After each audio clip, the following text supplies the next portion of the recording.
Hi, I'm Emile. I'm Matthew. I'm Dan. And you're watching Word of Mouth.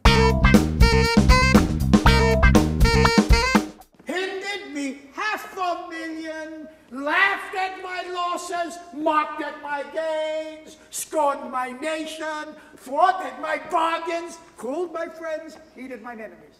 What's his reason? I am a Jew.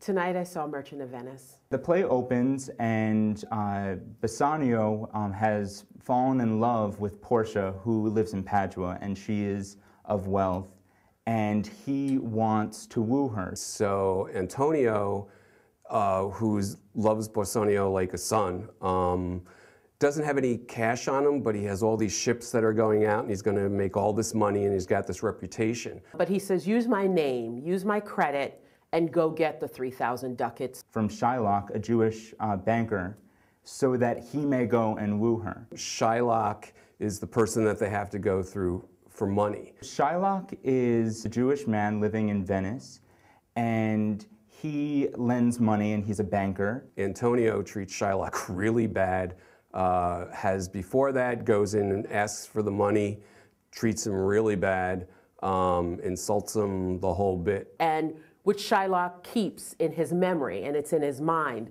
And so he is willing to lend this money. But within this agreement, because there's a lot of anti-Semitic tension between Antonio and Shylock, Antonio being Christian and Shylock being Jewish, he gives him not a loan that has interest, money interest.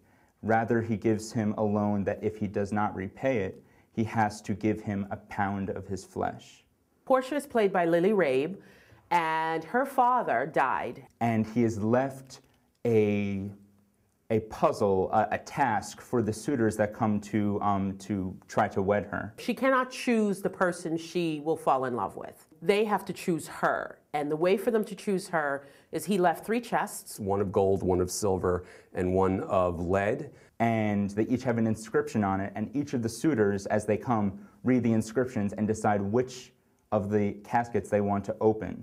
Now, if her picture is inside of the casket, she will marry the suitor. And she's torn between honoring her father's wishes and just saying, forget it. You know, this is ridiculous. I don't want any of these guys. Al Pacino played Shylock, and I thought he did a phenomenal job. He was just great. Yeah, absolutely, 100%. He was really compelling.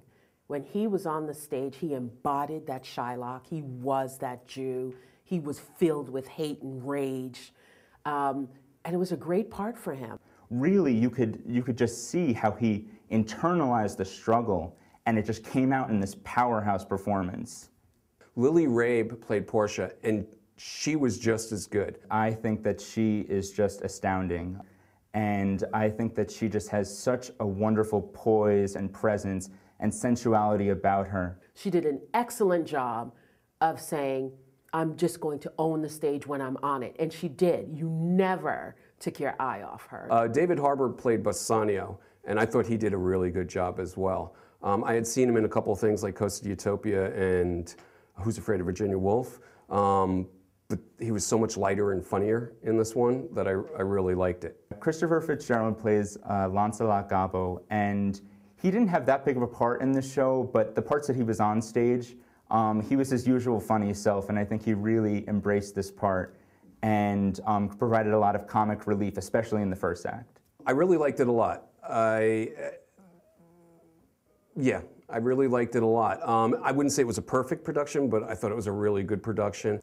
I thought it was fantastic. It was a 3-hour-long play, but I was completely riveted the entire time. It was so well acted, so well produced. It was just such an engaging show overall.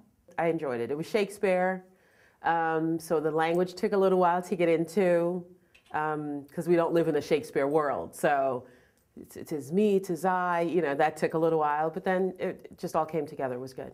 It's not my favorite Shakespeare play. The whole Jew-Christian thing really sometimes got in the way. And I know a lot of it was supposed to be humor, but I found it hard to see the humor in it. I'm going to tell my friends to see The Merchant of Venice, not just because Al Pacino is in it. see The Merchant of Venice to reacquaint yourself with Shakespeare. See The Merchant of Venice to see this great, what I'm going to call a bright new star. I hope she's not offended. Lily, because she's amazing. And you should see The Merchant of Venice because it's wonderful theater. In my enjoyment of Shakespeare plays, it doesn't stand up there in the top half of my plays. When you learn about Shakespeare, it's kind of like, Shakespeare. And you kind of have this didactic look on who Shakespeare is. And when you see it performed very well, you understand the mastery and why it's performed again and again and again. But that's only if you see a really good production like this one was.